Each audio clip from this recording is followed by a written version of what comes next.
Васкес бьет, и Буфон выручает. Но Джорджо и Келини, они уже 857 матчей.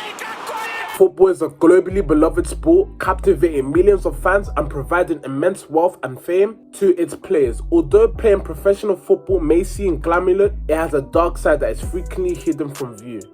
And in today's video, we're going to be delving deep into the dark side of being a footballer. I know this is not like my typical gym videos, but I thought it'd be an interesting video to make. Without further ado, let's get straight into it. Being a footballer requires significant sacrifice, particularly in terms of their personal life. The demanding training schedules and frequent travel can cause players to miss out on important family events, such as birthdays and holidays. They may be forced to relocate frequently, making it challenging to establish stable relationships or maintain a sense of home. The intense focus on their careers leave little time for leisure, relaxation, and pursuing other interests. An example of this is Patrice Evra. In an interview, he goes into great depth about the sacrifices he had to make as a footballer. Pretending. Of course, it's a release, it's an achievement, but because you just become a machine, a robot, winning, that's the only things matter. And that's why it goes to play for Man United, but also sacrifice. You know, when I talk about sacrifice, I'm not shame about you even have to sacrifice your own family. That's what I did. I'll give you an example. You know, my first son, Lenny, he was 3 years old. And I came back home one day and he was crying. I said, why are you crying? He said, because I hate Manchester United. I said, why? He said, because they took my dad away. Footballers live in a fishbowl, subjected to intense media scrutiny and public opinion.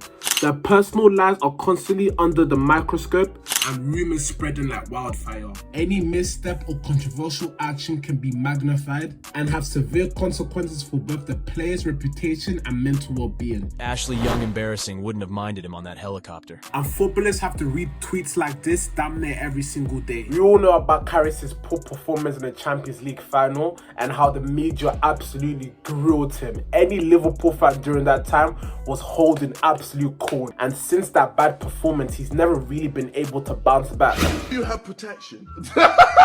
Don't worry, we are well protected. Few months left. Karius just threw his shirt into the Liverpool fans, and someone threw it back. He still didn't manage to catch.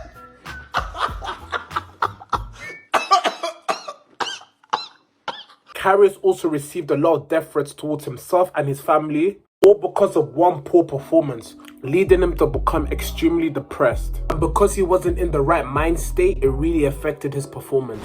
That constant exposure to criticism can erode their self-esteem and can lead to immense psychological pressure.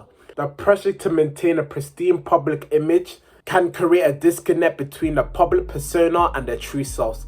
It sums it up, the one where I'm on the sofa. I must lay there for like 3 minutes, just staring to thin air. I don't know what I was thinking, don't know what was going through my head at the time. But like I say, like I was drinking, stuff like that, like before bed, like having nightcap. I'm like, look back now, I think, like, what am I doing that for?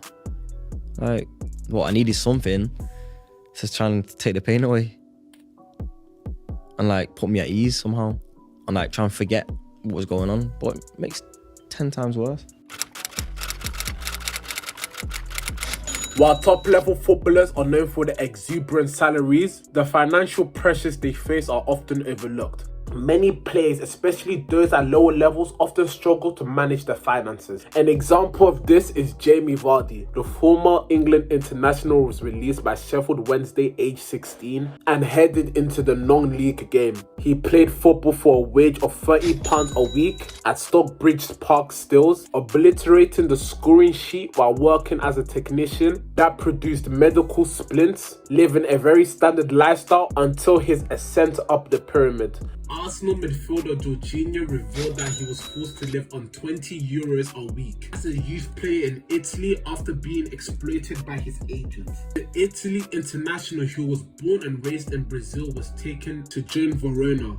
Due to his low wage, Jorginho contemplated quitting football. Footballers' careers can often be brief. On average, a professional footballer's career lasts about 10 years. Finding fulfillment outside of football or making the shift to a new career can be difficult and overwhelming. Many athletes struggle to adjust to their life after retirement, feeling a gap left by the loss of the sport they devoted their entire lives to. Jeremy Winston was a player that used to play for Man City and was described as being a hard-working, talented and mature footballer. However, in 2018, his hopes of a scholarship with the club crumbled when he was dealing with a serious knee injury. After being sidelined for 5 months, Man City decided to release him. After being dropped, he found it very difficult dealing with life, seeing his other friends succeed, and that left him very depressed. And he sadly took his own life after dealing with depression for almost 2 years. May he rest in peace.